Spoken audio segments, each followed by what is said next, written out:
আসছেন, বাইরে থেকেও আমাদের বড় বড় শিক্ষার্থী আসছেন। সেখানে ঐক্যই আলোচনা হইতেছে। আমাদের আদর্শ হুজুর তিনি একটু ঐক্যের ব্যাপারে একটা আদর্শের কথা বলছেন। আমাদের যে আলোচনা চলছে, যে কথা আমাদের মাওলানা ভাই বলে গেছেন যে আগামীতে আমাদের নির্বাচন আসতেছে এবং এই অন্তর্বর্তীকালীন সরকার 53 বছর পর আসছে। এই সরকার আসবে না, কি আসবে? এই সরকার আসবে না। এই সুযোগটা কাজে লাগাইতে হবে। কেননা আমরা ইসলামী দলগুলা বিভক্তর কারণে আমরা সংসদে যাইতে পারতেছি না, আমাদের ভোটগুলা ভাগাভাগি হয়ে যায়, ঠিক কিনা? এবং সাধারণ জনগণ বলতেছে হুজুর আপনারা ঐক্যবদ্ধভাবে আসেন, এবার আমরা ইসলামের বাক্সের পক্ষে আমরা রায় দেবো, ভোট দেবো, ঠিক কিনা?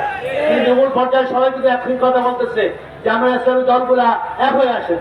আপনি যদি পাকিস্তান, ইন্ডিয়া, অন্যান্য দেশে যদি সিরিয়া থেকে শুরু করে, কাদিয়ানি থেকে শুরু করে, আমি তাকে উসমানী পাকিস্তানের, তারা যদি সব এক হইতে পারে এই নির্বাচনের ব্যাপারে, নির্বাচনী সমঝোতা বারবার বলা হইতেছে, নির্বাচনী সমঝোতা, এখানে যার যার আকিদা সে তারটা থাকুক, কিন্তু নির্বাচনী সমঝোতার ব্যাপারে আমরা সবাই একমত হয়েছি যে এবার ইসলামের পক্ষে একটা বাক্স দেওয়া হবে, একটা বাক্স, দুইটা হবে না। তাহলে ভোট ভাগাভাগি হবে না। মুসলমানদের ভোট সব ইসলামের বাক্সে আসলে ইনশাআল্লাহ বাংলাদেশে আমরা যদি 151টা 300 সিটের 151টা যদি আমরা পাই, তাহলে আমরা ইসলামী দলই তো সরকার গঠন করতে পারি, কি বলে? এই জন্য আমাদের ভিতরে নির্বাচনী ঐক্যটা এখানে নিয়ে তো কোনো বাধা নাই।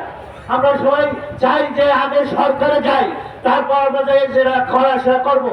এই জন্য প্রথমেই যে আমাদের শর্ত বর্তমান সরকারকে আমরা দিচ্ছি, অন্তর্বর্তীকালী সরকারে যে সংস্কার করতে হবে, সংস্কার ছাড়া নির্বাচন, প্রয়োজনীয় সংস্কার ছাড়া আমরা নির্বাচনে যাইতে রাজি না। তড়িৎ করে লাভ নাই। যারা তড়িৎ করতে চায় তারা মনে করে যে এখনই ক্ষমতায় চলে গেছে। ইসলামী আন্দোলন বাংলাদেশ আমরা সংস্কার চাই, সংস্কারের পরে নির্বাচন, ঠিক কিনা? সেহেতু আজকাল এই আমাদের এই গিরিবৃহত্তম যে মুসলিম সমাবেশ সারা বিশ্বের আপনার সেই আরাফাত এবং ইসের পরে, টঙ্গীর পরে চরমনাই, যে সবাই বলে যে বিশ্বের দ্বিতীয় বৃহত্তম সমাবেশ, এখান থেকে আজকাল আমরা এই বাড়ি নিয়ে যাচ্ছি যে আমরা ইসলামের পক্ষে একটা বাক্স চাই।